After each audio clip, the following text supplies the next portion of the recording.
Hey there, Sports History fan. Arnie Chapman here from the Sports History Network.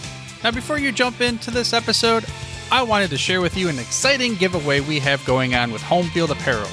We have a digital $50 gift card to homefieldapparel.com for one lucky fan of the Sports History Network. All you got to do is head over to sportshistorynetwork.com/giveaways to sign up. Again, that's sportshistorynetwork.com/giveaways. Hello, this is Ross Bliley from the podcast Pigskin Tales. This podcast is sponsored by Sterling Soap Company. With products sold throughout 41 locations around the globe, Sterling Soap Company has a unique assortment of products to choose from for your loved one for the holidays. Handmade artisan soaps created by Roderick and Amanda Lovin since 2012, these products are affordable and provide great value. Act now and save on your shipping costs. If you purchase $75 or more, your shipping cost is free in the United States. Shop now online at sterlingsoap.com.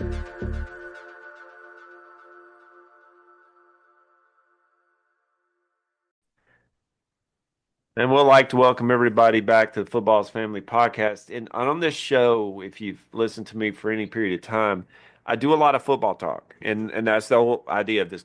But I also like to hear stories and sports figures and people who are passionate about other sports and other things. And I have one tonight she's been on before. Would you like to introduce yourself? Hi, everybody. I'm Kelly Bennett.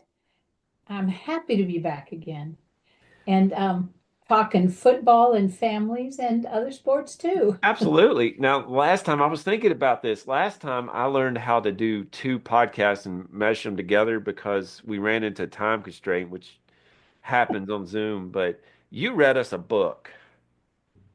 I did. And that's kind of why I'm here, is because I read you the book, The House That Ruth Built, about the opening day game of Yankee Stadium and Babe Ruth's big wish. He said he'd give anything to hit a home run in that opening day game. And a poem that I wrote became that book, The House That Ruth Built. And I'm thrilled because today, that's a picture book. It's a nonfiction picture book with a lyrical poem that started it all. And my new book came from that. I told you this. I don't remember when we did this. It was a little bit ago. It was 2 years ago. So it would have been, I can tell you, because April 19th, 2023 was the 100th anniversary of the opening day game of the original Yankee So we were in Stadium. that area. Golly, has it been And that's 2 when years? this book came out. 2 years. I know. You had an ease to you, and I remember telling you had an ease to you about reading. And I was like, okay, I want to see the next part. I want to see the next part. It was just like you drew me in. This book in particular, go ahead and talk about this because I'm holding it up. Like again, this is audio. As you could see in the audio, if we ever have Vision on audio files, would you like to introduce the book for you? I have got, well, yes, you guys, what we are holding is what I'm calling tiny but mighty. It is called Out of the Mouth of Babe Ruth on Life, hitting, pitching, striking out, and coming back swinging. It is a nonfiction collection of quotes, glorious photographs, and just interspersed with slices of biography about and by Babe Ruth. The quotes mostly are by Babe Ruth. I have to tell you, because you guys are going to have to go to the store and see it, but the cover photo is one that baseball fans rarely have ever seen, and we dug really hard to get it. It is a picture of Babe Ruth in his New York Yankees uniform, hollering out from the dugout. And the front cover is a close-up of him hollering. And when you look at the cover, all you want to know is, what is he saying? And that's what's inside the book. What exactly did Babe have to say? I bet you he's asking for a hot dog at that point. Something tells me that. He might have been. He might have been. Put me in, coach. Well, here's the thing about Babe Ruth. Again, you were more of the expert on this because I imagine you did a little research, just a little. I'd say He a was little bit. such an athlete that you look at the guy and you think there's just no way that he could do what he did. But I'm looking at this one on 109, 108, Uh-huh. 109. Love this one. Love this one. He says, "Who is richer, the man who is seen but cannot see, or the man who is not being seen but can see?" And I think, wow, that's Yogi Berra type stuff right there. Well, I have got to tell you, because this book came about while I was researching the house that Ruth built. You and I know Jeremy, and you readers need to find out for yourself. But along with a lyrical storyline are all of these sidebars of trivia and Yeah. facts about baseball.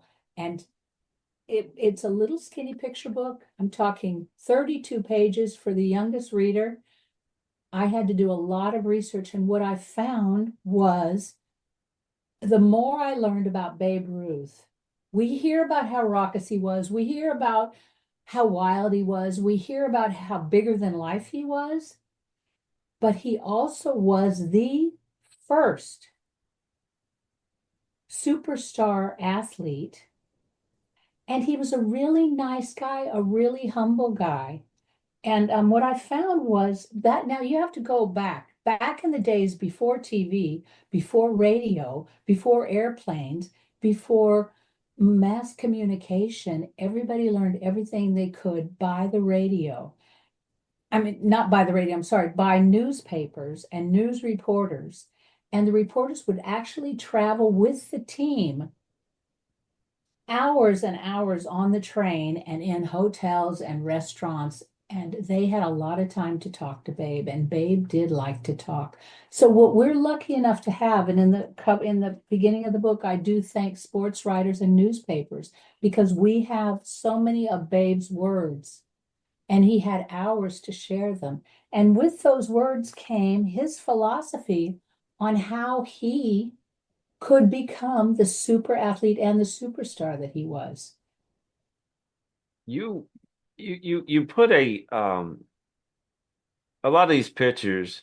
He was a big guy, tall, big. Uh, there's one right here that I'm looking at it. This is pretty cool. Number page 74. Uh-huh. Shoeless Joe Jackson and him. It's funny to see, and I know you're grinning at that one. That one was probably I fun for am. you to find. It's funny to see because you don't always think of generations like Shoeless Joe Jackson, which only played one day without a shoe, one game without a shoe, and they stuck with that. You don't always think about those worlds meshing. Like they take place in different worlds, but they kind of mesh together. I got a book on my shelf, the Bible and history, and think everything is in its own little world, but it's not. Everybody coexists. When somebody like Shoeless Joe Jackson coexisted with Babe Ruth, who coexisted with Lou Gehrig, and it's just neat to me to see all that. It's that 6 degrees of separation. What you don't know Where's is Kevin that Babe Bacon? Ruth credits Shoeless Joe Jackson. I'm sorry. Babe Bacon. There you go. Shoeless Joe Jackson credits Babe Ruth credits Shoeless Joe Jackson for teaching him how to hit. He said he copied what Shoeless Joe Jackson did. The thing about okay, educate me a little bit, okay? I'm here to learn. Home runs were not really a big thing in Shoeless Joe Jackson when he started. Well, more they were not a big home thing when Babe Ruth started. That's right. Okay. That's more that way, but they were both on the cusp. They called it back then the dead ball era, and we're talking about the the 1900s, beginning of the 1900s, late 1800s to the 1900s, until really 1914, when Babe Ruth joined the then Baltimore Orioles and started hitting home runs. He was as the death of the dead ball era, if you want to think about it. And the dead ball era means that back then, now the game was played, let's go back again. They didn't have official uniforms, and if they did have official uniforms, they didn't have their numbers on them. So the teams were named after the color of their socks mostly, because that was where they could get the difference. So that's where you had the brown stockings, you had the red socks, you had the white socks, you had all of these uniforms, and the players would just be out there. You could tell them apart by their socks because that was the one thing that was small enough and they could make them and change. So that's how you'd know who the players were. But they also didn't have very many balls. Their mitts were not like now, and their gloves, they weren't padded. They didn't have all the protection. And the players, the teams didn't have very many balls. So, and they did not have in the early days foul lines.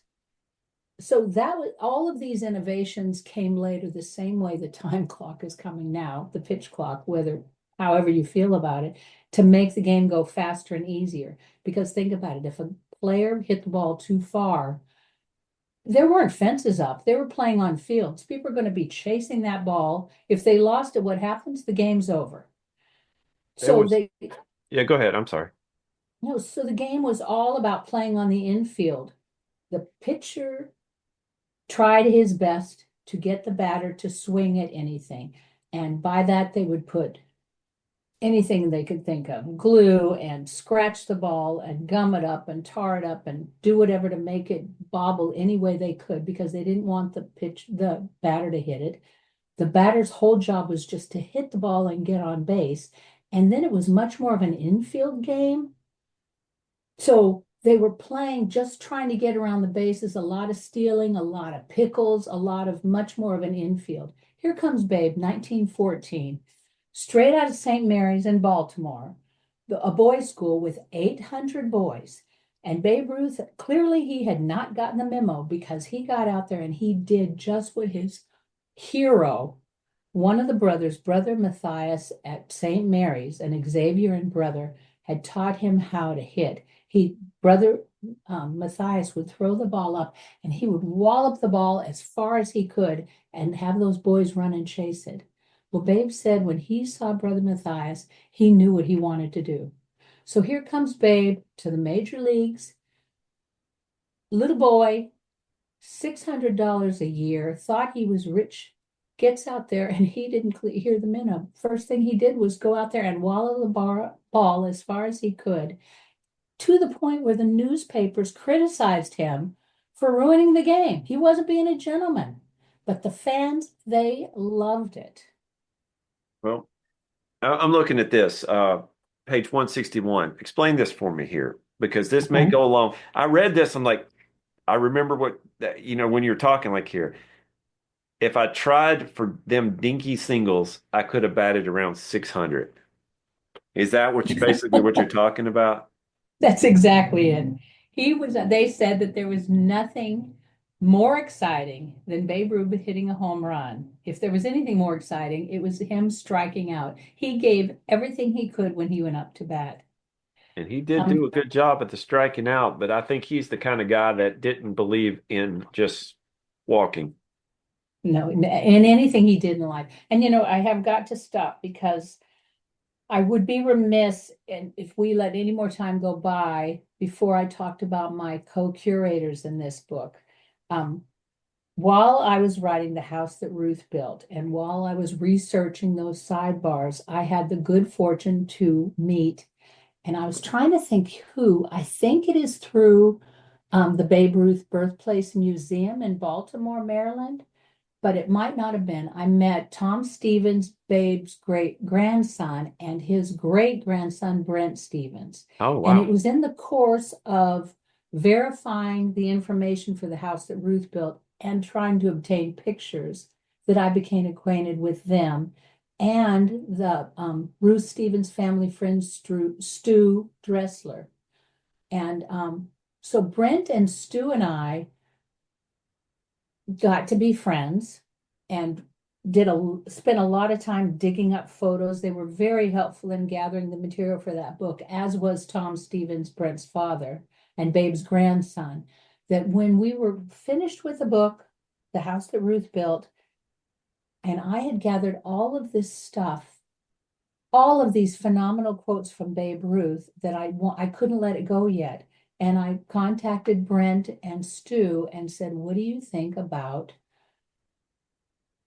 culling the archives of the Stevens Ruth family collection and putting together a book of quotes mixed with photographs of Babe Ruth, a lot from the family collection. And so this is not just my book. This is mine, Kelly Bennett, curated with Brent Stevens and Stu Dressler, because the three of us have been on this journey for the last couple years, along with Babe's family and so many Ruthian historians. Marty Appel, who put the forward in the book, and Bill Jenkerson, who's a Babe Ruth historian, and Tim Reed, who's another one, along with a lot of other people, really went to Ruthian efforts to help me make this book really a collector's item. And what I'm proudest of is that when I sent the manuscript out for vetting, even Tom said there are things in here that he didn't know about his own father. I mean, his own grandfather. So I'm really proud of the photos and the anecdotes that we've collected in here, and also the heart. Did you get to see any of the memorabilia like firsthand? Well, I've been to, yes. I've been to, all right, let's start this off. During COVID, I had a tour of Yankee Stadium, the museum in Yankee Stadium, and they have a lot of Babe Ruth. They have a whole section of Babe Ruth memorabilia in there. And then I went to the Babe Ruth Birthplace Museum, where they have a lot of it. I mean, you're standing in the museum that is below the second floor bedroom he was born in. Like, if you go to Baltimore right now, the cobbled streets are the streets that he played on. I will bet you the windows across the street are not the same windows, because he probably knocked those out while he was playing baseball. I mean, it's so fascinating. And then also the Louisville Slugger Museum in Louisville has the bat, and in the book here, the contract that Babe made sure he signed 6 times. And that was because they wanted to get his signature right on the bat. So I actually got to see that a few years ago. It's impressive. it gives you chills. Okay, we can get back to the book here in a minute. One of the things about this show that I enjoy is I have my passions for a limited thing. I love to see other people with their passions. And we might have talked about it 2 years ago, but please bring it back up again. Just seeing your eyes, of course, y'all can't see it, but people get sparkles. And Miss Kelly has sparkles all over the place, but her eyes are sparkling up when you're talking about those things. And it's a compliment. It's a compliment for me to tell you that. That's how I view it. Oh, thank Um, you. you had that same sparkle when you're reading the book, you're reading the book a couple of years ago. What? Okay, let's go at it about it like this. You're more than welcome to take it and run with whatever you want. What drove you to this? Because people who have passions just don't fall into it. They may at the beginning, but the passion builds upon itself. You know what that means. It just keeps building. What Yes. drove you to this, and why now? Well, okay, you have to clarify what drove me to this, like being a Babe Ruth. writer, or what drove Babe Ruth. Something tells me you're a natural writer and storyteller. So the writing is probably something that developed over time, but you were drawn to that because it's who you are. There's something tells me that. Okay, you're good at it. Uh, but no, what drove you to him? I, well, for one thing, there's this little boy, all of us, you, me, everybody. The little kid is inside of us. And you know, Jeremy, most of what I write are picture books from the 0 to 9-year-old age. So that is where my heart is. But what I see in Babe Ruth is a boy. That boy who was put in St. Mary's at 7. Well, he thought he was 8, but he was actually 7 years old, far from family. Like, they put him on a trolley. He'd never been on a trolley before. And he's living in this boys' home with 800 kids. That boy goes from St. Mary's to become the man 130 years after he was born that is still arguably the most famous baseball player of all time. More than I mean, almost 100 years, but at least 80 since he touched foot on a baseball field. He is still the player that major league players today are comparing themselves to.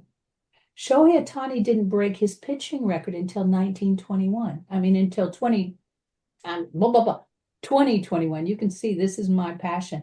And I look here and I say, what made him, what did he have that was so special that could make him try so hard? And we know a lot of that comes from being a little kid who is not really loved and not really wanted and has to prove himself. And so many people who are good at what they do, they're trying to prove something. But beyond that, they say that in order to be a genius, to be the best at anything that you're going to be the best at, you have to forsake a lot of other things to strive for your goal. Babe Ruth didn't do that. Babe Ruth was the best of the best and also generous and also loving and also took time out to stop on the street and pick up a game of stickball with kids if they were playing. And when St. Mary's burned down, he didn't just go on playing his game. He got with the management to bring the St. Mary's Boys Orchestra on tour with the Yankees to earn the money to rebuild St. Mary's. Like, he never forgot who he was. When he was laying in the hospital dying of cancer, do you know that he sent money downstairs so the kids on the street could get some ice cream? I mean, this is a man who we hear about what a big, wild guy he was. And yes, he was, but he was also this little boy who he told his family one time, he told his Julia Stevens, his adopted daughter, that he never felt full. Part of the reason that he was big and ate, and you hear about the hot dogs and you hear about his gluttony, and he never felt full. And maybe that came from being in St. Mary's when he got weenies on Sundays only. So that boy who became this big powerhouse man, he grabbed hold of my imagination and my heart. And I'm thrilled to write about him and share about him. So when I tell you sparkle, that was a lot of them in there. You had a Yeah. lot of them. That smile, I'll tell you what, Miss Kelly, you are really into this. Now, I'm going to ask you a question here. Did he ever get back with his family that took him to St. Mary's that you're aware of? Absolutely. Oh, absolutely. So he ended up going from the Baltimore Orioles, and then he immediately went to the Red Sox, went on the train to the Red Sox. The first day on the train, he went to a diner, saw this girl, Helen, and she was 16 years old. They ended up getting married. She was lovely and she liked him a lot. Well, at that season, they went and they moved back home to Baltimore. So he went back. They said that he, while he was at St. Mary's, a couple of times he went on parole, as he called it. And those are little quote marks in the air. He went back home to his family.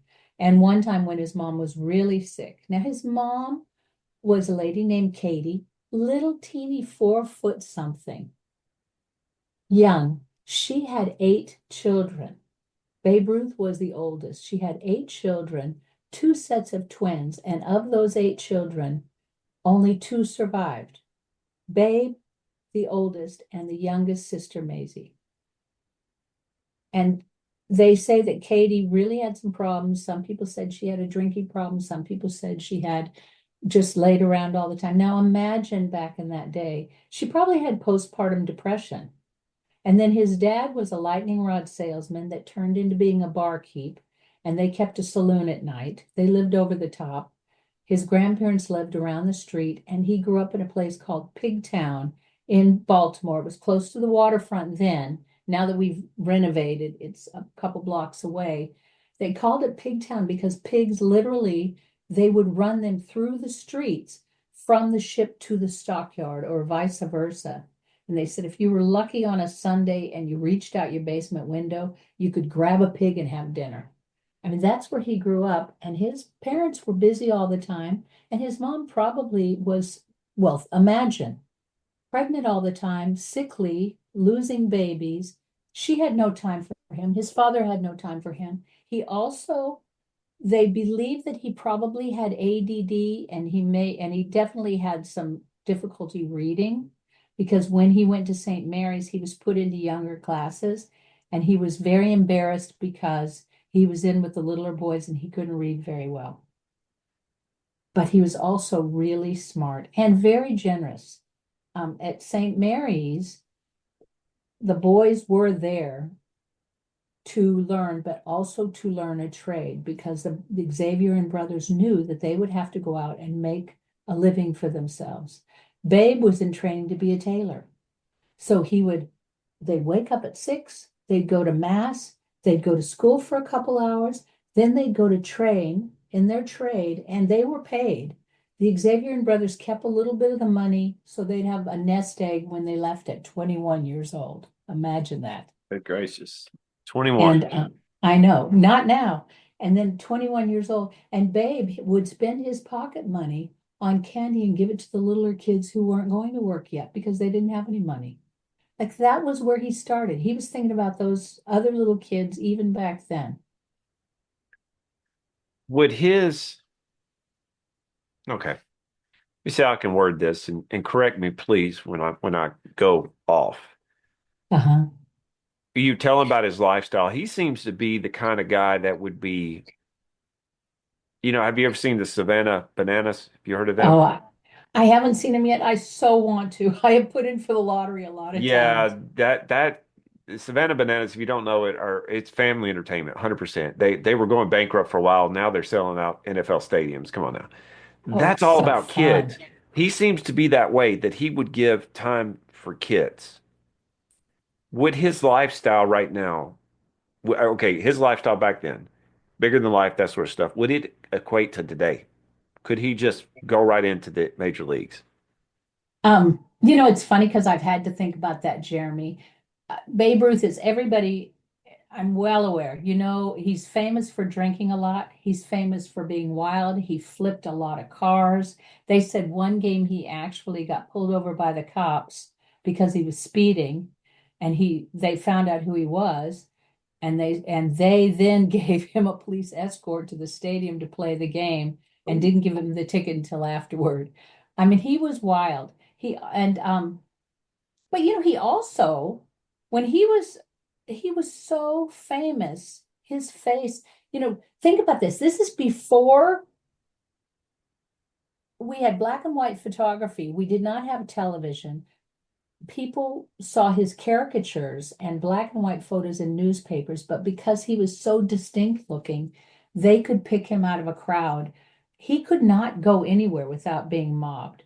So they said on game days, he could not go down to the dining room and eat with the rest of the team. He'd have to stay up in his room and eat alone so that he could have breakfast and get ready for the game. And then afterward, he was out, and he loved life and loved people. But on Saturday afternoon in Yankees games, before the game started, after morning practice, do you know where he'd be? Where's that? He'd go down and he'd bag peanuts with the peanut vendors. And there are stories about him. There is one in the book where he would sit down there, he'd bag peanuts, he'd tell them all, go to school, learn to read. If you want to be a baseball player, practice, you can make it. And then he'd give them a little bit of money if he felt like it, and they'd go. If he saw that they didn't have good coats on, he'd give them money for coats. But in today's world, I really had to think about what kind of superstar he'd be. And I really think that he would have a good heart. And I think he'd be one of the more generous, loving, warm-hearted superstars that we see. I'll tell you, I think he'd be a lot like Aaron Judd, who I'm really thrilled that old Aaron Judd, like everything I see about him, the way he treats his mom, the way he treats his wife, the fact that he stayed a Yankee. I apologize, Sammy Sosa. I think he's a team player and he's a family guy. And I believe that I don't know. It's tough, Jeremy, because the press was a lot more lenient with superstars then. Now we hear everything when it happens, no filtering, for good or for bad. How about And I don't this? know what that means. How about this? How about we keep him in the world that he was? Because what happens is memories become, it's kind of like Christmas memories. They become better and better. And to me, I think if I met him, he would smell like cigars and just be a big teddy bear. And this is a man who stood on rooftops of stadiums after signing thousands literally of baseballs, and he just hit them off the roof to crowds of kids. That's awesome. I mean, you don't hear that. And it wasn't because he got paid per baseball. It was for pure fun. He looked, uh, John F. Kennedy had Addison's disease. And a lot of people said that the way he lived his life was because he knew that he could die pretty quickly because of Addison's disease.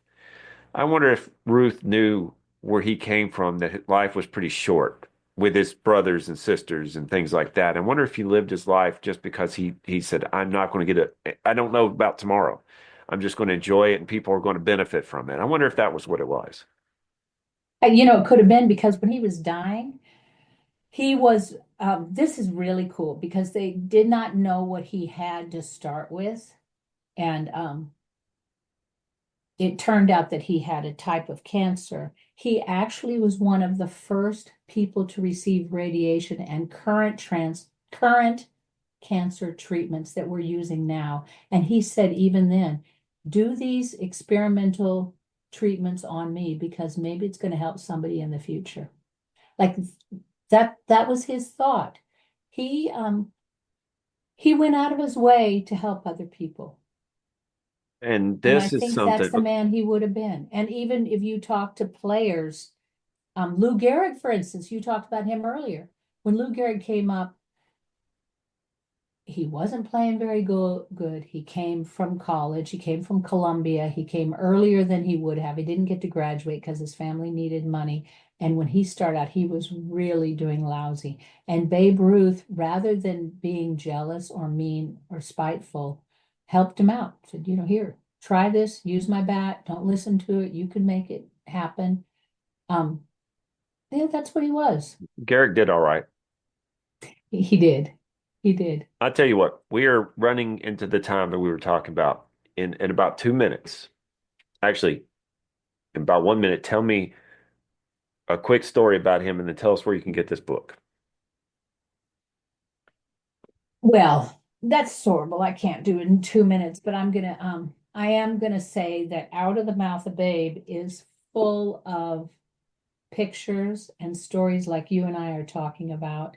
Him going to the boys' club and their little teeny scrawny arms like squishing their muscles and putting a tape measure on the wall and telling them, come on, guy, stretch just a little bit farther. You've got the arm of a pitcher. You've got the knees of a catcher. You've got the eye of an umpire, like really cheering them on. Um, Out of the Mouth of Babe is a book of inspirational quotes and vintage pictures and slices of biography by Babe Ruth that I hope baseball fans of any age and also anybody who wants to be inspired. Like I've got to tell you, one of my favorite lines was he said, a fella's got to have more between his ears. He's got to have more than curly hair between his ears. Yep. He's got to know his onions. His onions is noggin. He also said, home runs don't matter if you don't touch all the bases. You got to dot your I's and cross your T's. And that's what the book's all about. Out of the Mouth of Babe is by Kelly Bennett and with Bruce Stevens and Stu Dressler from Familius, and it is available everywhere April 15th. I will put a link on it. Two things real quick. I enjoyed the picture of him diving off the diving board. That to me is classic right there. I don't care who you are. That is classic 20s physique. And the picture of him with Herbert Hoover, and it was talking about how much money that Babe Ruth made than the president did. And you'll have to look at the quote on that. That was, to me, I laughed at that. I was like, well, he was there with the president, the most powerful man in the world at that time, and he was talking how much more money he made. He made more money and he said, well, I had a better year than he did. Yeah, he did actually. And during that time, he really did. Miss Kelly, thank you for coming on. And here, You just tell, that's, yeah, there's the last quote, heroes get remembered, but legends never die. And legends never die. that's what it's about. You are more than welcome. You just tell me I want to come on and talk more baseball. It's getting close to the time. It is. Baseball season's on, y'all. Spring You train is hot and heavy. And you tell me when you want to go on, and you always have a spot here. oh, thanks, Jeremy. I love talking with you. Look Yeah. forward and all, we're family. Football's Yeah. family, baseball's family, we're family. When you are Thank on you this, for this. when you're on this, you're part of my family. So be careful because it's a little bit weird. Thank y'all for listening to the Footballless Family Podcast. Hey, thanks. Bye. Hey there, sports history fan. This is Arnie Chapman, aka the Football History Dude, and I hope that you enjoyed this recent episode presented by the Sports History Network and were able to learn some good old-fashioned sports history knowledge nuggets. I started the Sports History Network back in 2020 with the mission to help podcasters find a community of like-minded sports history nerds, as well as helping aspiring podcasters to start their own shows. We have a little bit over 30 shows on the network right now covering all sorts of sports history, but as far as I'm concerned, we're just at the toothpick in the ocean moment, that can't even figure it out because there's so much more coming.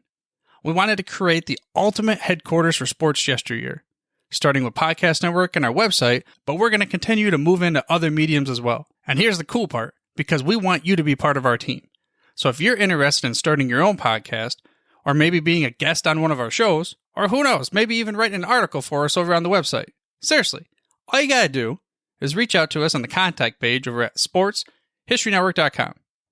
You can be as technologically savvy as a Neanderthal tapping on a stone trying to figure out this whole hieroglyphics thing back in the day.